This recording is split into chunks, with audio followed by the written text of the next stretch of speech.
Hey everybody, welcome to another episode of Coffee with Chris. As you do your devotions and you read our Lenten devotional this week, there's a good section in there out of Acts chapter 5 that deals with this wild story of Ananias and Sapphira. And it's an interesting story. In chapter 4, we see that the Holy Spirit comes upon the church and people begin to look after everyone else's needs. And a person named Joseph, who's also known as Barnabas, takes a piece of property that he owns, sells the property, and takes all of the proceeds and lays it at the apostles' feet. Then it immediately switches over into chapter 5 and begins to talk about a couple who plan on doing that, but instead of leaving all of the money at the apostles' feet, they hold back some, but give the impression that they're giving it all to the apostles. So it's done in a context of public kind of show forth of worship and devotion to God.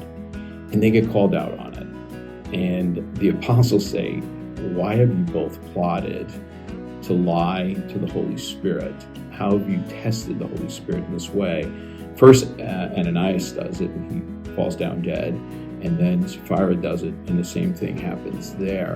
And at the very last verse, as it deals with this whole interaction, it says, "And great fear came upon the whole church and upon all who heard of these things." This was done in public.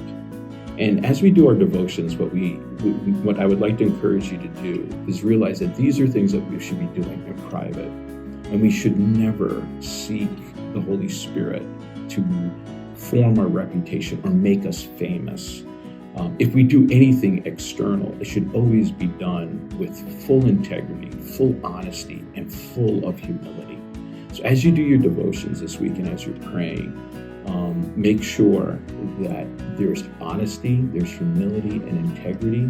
And if you share anything that goes on behind closed door, in your prayer closet, in intimacy with God, always make sure that it's integral. It has integrity. It's honest and it's humble.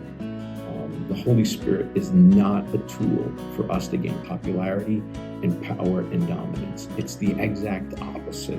So I'd encourage you this week, if you have grandiose ideas for the Holy Spirit to make you popular, to make you look better in front of your friends, you're really kind of barking up the wrong tree. Our God came as a servant. Our God came in humility. And God is more interested in how we act with Him in private than how we put forth ourselves in public. So be encouraged this week. Grow in your intimate relationship with God and always ask for integrity and humility. God bless you.